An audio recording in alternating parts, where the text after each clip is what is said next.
السلام علیکم عزیز طلباء و طالبات، سر عبدالستار خان اس یوٹیوب چینل میں آپ تمام کا استقبال ہے۔ 10th اردو برج کورس 2023-24 کا برج کورس ہے، ڈے 16 اردو میڈیم۔ چلیے شروعات کرتے ہیں۔ خلاصہ نگاری، تحریری مہارت، خلاصہ نویسی۔ درج ذیل اقتباس غور سے پڑھیے۔ جس طرح ہمارے ملک پر انگریزوں کی حکومت تھی، اسی طرح جنوبی افریقہ بھی انگریزوں کا غلام تھا۔ جنوبی افریقہ کی 90% آبادی سیاہ فام قبائلی نسلوں پر مشتمل ہے، لیکن اس کثیر آبادی پر 10% گورے انگریز حکومت کرتے تھے۔ وہ سیاہ فام آبادی پر ظلم و ستم کرتے اور ان کے ساتھ نسلی امتیاز برتتے تھے۔ سیاہ فاموں کو برابری کا درجہ حاصل نہیں تھا۔ اس نسلی امتیاز کے خلاف نیلسن منڈیلا نے آواز اٹھائی اور ساری عمر جنوبی افریقہ کی آزادی کے لیے جدوجہد کرتے رہے۔ نیلسن منڈیلا کا پورا نام نیلسن رولی لابلا منڈیلا تھا۔ وہ 18 جولائی 1918 کو پیدا ہوئے۔ انہوں نے قانون کی پڑھائی کی اور جوہانسبرگ میں وکالت کرنے لگے۔ یہیں سے وہ جنوبی افریقہ کی آزادی کی تحریک میں شامل ہوئے۔ 1944 میں افریقن نیشنل کانگریس میں شامل ہو گئے اور اس کے یوتھ لیگ کی بنیاد ڈالی۔ انگریز حکومت نے انہیں 27 برسوں کے طویل عرصے تک جیل میں قید رکھا۔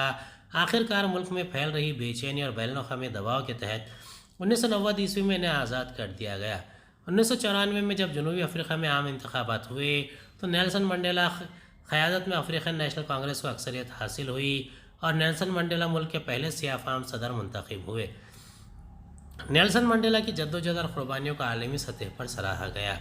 مندرجہ بالا اقتباس کا مطالعہ کر کے اپنی بیاض میں اس کا 1/3 خلاصہ لکھیے۔ بھارت کی طرح جنوبی افریقہ پر بھی انگریزوں کی حکومت تھی، جہاں کی 90% آبادی سیاہ فام ہے۔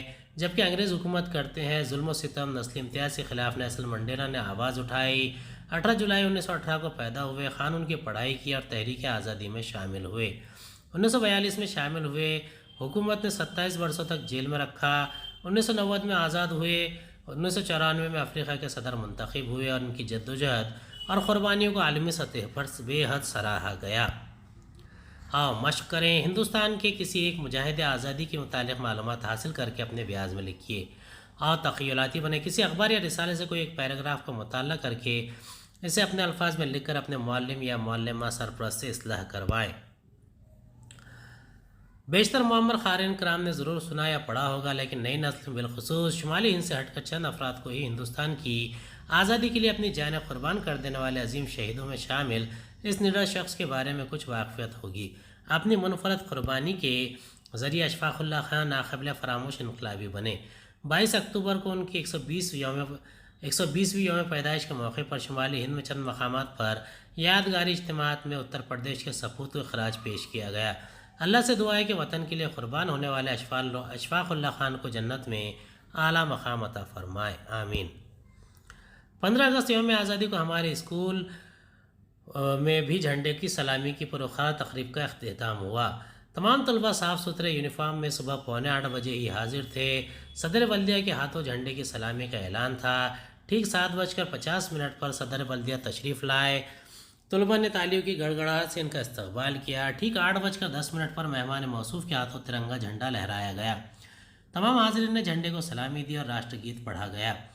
اس کے بعد صدر مدرس صاحب کی مختصر تقریر ہوئی، جس میں موصوف نے آزادی کا حقیقی مطلب اور اس کے فوائد کو طلباء کے سامنے پیش کیا، اور صدر بلدیہ صاحب نے آزادی حاصل کرنے کے لیے ہمارے اسلاف کی قربانیوں کو اپنی تقریر میں یاد کیا۔